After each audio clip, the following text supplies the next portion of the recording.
So, ladies and gentlemen, hockey circles, when you mention the name Harry Howell, it can be kind of controversial because a lot of people believed that he's either the most underrated or overrated defenseman in NHL and WHA history. Now, I think Harry is not overrated. I think he was a very competent defenseman. He was a type of defenseman any team would like to have. And because you come from Hamilton, Ontario, you're going to be a strong hockey player because when you graduate from the Southern Ontario program at any level, midget or junior, you got to be strong. And Harry was that. He was 6'1", 195, big skater, big presence on the ice. And he got most of his predominance with the New York Rangers of the NHL. Now, when he started his career, he was attending GCVI, or Guelph Collegiate Vocational Institute, in Guelph, Ontario. Now, in Guelph, he played with one of the most respected teams out of the OHA, the Guelph Biltmores. In that season, where he got a lot of recognition, he eventually had 37 points in 51 games. Now, he did get a call up to the Cincinnati Mohawks for one game. Got a little bit more season with the Biltmores in 53, but after that, the Rangers finally decided to make the big call up.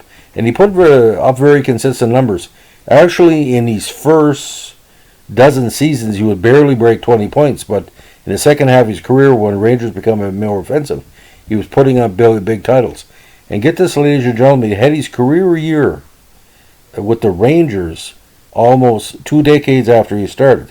Now, the Rangers in 66-67 were starting to get back in the playoff chase.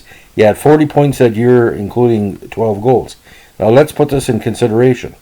Over 3 seasons in the 50s, between 57 and 59, he barely combined for 40 points over 3 seasons, including playoffs. But he started to break out. Now, here's where it gets confusing a little bit, ladies and gentlemen. Now, Howell was the last player in the pre-expansion era to win the Norris Trophy, and famously said that he was glad he won the trophy because Bobby Orr, who finished second that year, would own the Norris for some time to come. As it turned out, Orr would win the trophy for the next 8 seasons. So you can imagine, he's a trivia question. Who's the last Norris Trophy winner before Bobby Orr? It's Harry Howell. So that'll get you on Jeopardy for a $400 question for sure. Now, he wore the famous number 3 for the Rangers for 17 years. Then he played another 8 years in pro hockey, 2 with California, 3 with the Kings, 1 each with the WHA squads, the New York Golden Blades, Jersey Knights, which is WHA 74, San Diego Mariners in 75, and ended with the Calgary Cowboys in 75-76. Now, he moved into team management while still a player, and after 7 games with the Blades on November 24th, 73, he was made one of the WHA's frequent player coaches at the time, but eventually had to move to New Jersey for the remainder of the season. Now, at the end of the year, the Knights moved and became the San Diego Mariners, with Howell still performing double duty as player coach. Now, in his last season, he took time off by being strictly a player during his season with the Cowboys. Now, Howell played in 1,411 NHL games and 170 WHA contests, with 101 goals and 360 assists for 461 points. Now, he was a first-time All-Star in 67.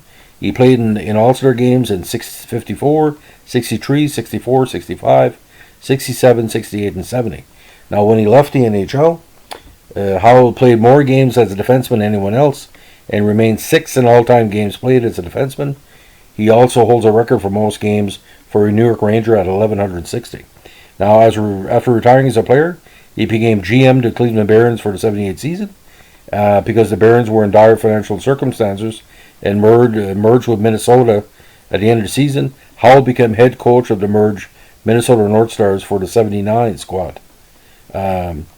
And his induction in 79 also included the recognition, of course, for Hall of Fame. Now, he continued to work in hockey, and he found himself in Edmonton with the management, and he won a Stanley Cup as a member of their staff, where he served as a scout.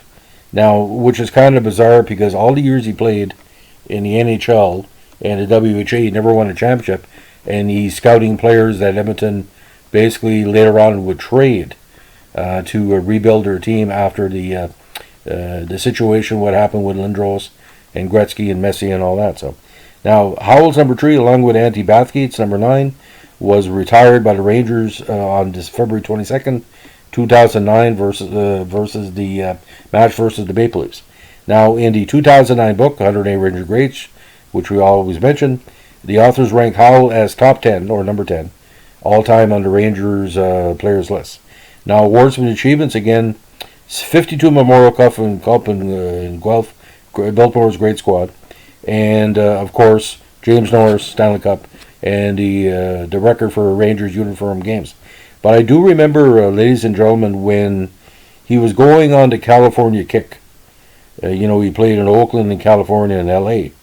I never thought he would come back to New York because you see, you play hockey in California, it's always sunny. And unfortunately, I think he missed making the playoffs. Now, his last full season with the Mariners, he had 4 goals, 10 assists, and 14 points, including 5 playoff games. Now, NHL WHA coaching record. He did his best with the Mariners in 75. They lost to the Frozen Four after finishing second in the West with a 31-4 record. But unfortunately, with Minnesota in 79, the stress was probably getting to him because he resigned after only 11 games. Kind of did the boom boom. Boom boom had some physical problems, and I think Harry saw the writing on the wall because I think with the Mariners reinvigorated his career in developing young talent. Because I've seen him publish reports that he said that the fact San Diego had a strong enough team to play in the NHL, you just need another 4 or 5 players. And when Minnesota and Cleveland merged, he kind of felt. I've seen different reports that talk about that. He kind of felt that San Diego should have been given a better chance because he felt that if you had a team in LA and Oakland region, why not San Diego? So. Because San Diego is a good major league team in other sports. We all know that. You look at the Chargers and the Padres. So, anyway, he kind of early predicted the success of California hockey. That's what I get, because why would Harry Howell give up all the accolades of New York and the media darling he was to go to California and play for, 3 or 4 of the hard-scrabble teams of the side. So listen, ladies and gentlemen, thanks for listening. Give me a comment, like, or subscribe. Again, we have no monetization with the channel, so the success of the channel is based on your non-monetary support. So send me a non-Patreon, non-donation but taking your time is payment enough to hear my missives, because I hope you take it the right way. I have a speech impediment that's been around me since I had meningitis as a young child. When I first developed my language skills, I speak as a person who has brain trauma. So that's why I went into print, because I didn't have to use my voice. But I try to be as impartial and as positive I can, and give encouragement to other people that do have a speech impediment to not give up on the podcast system, because you can express yourself even though it's not 100% perfect. If I can get 85 to 90% of what I'm trying to impart there, I'm happy. And if you notice it and respect it, thank you. If you don't respect it, well, don't listen to me anymore. Free will, right? Have a good day. Bye.